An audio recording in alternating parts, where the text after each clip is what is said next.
بنات شعركم ميت وتريدون تحيونه، ما عليكم غير ماسك السدر. دائما صار اكثر من 5 سنين اخلط السدر ويا الحنة. هالمرة لا، راح استخدمه فقط سدر وكجرات او اللي يسموه كركديه. تخلطونه وتخلونه هذا على الشعر فقط نص ساعة الى ساعة. يطهر فروة الراس، التقصف، يكثف.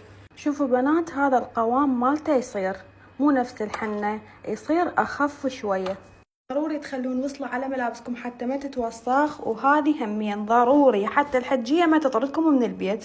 وتلبسون كفوف وتحاولون تسيطرون، لأن هذا القوام كلش يصير ناعم، يعني هواية راح ينزل.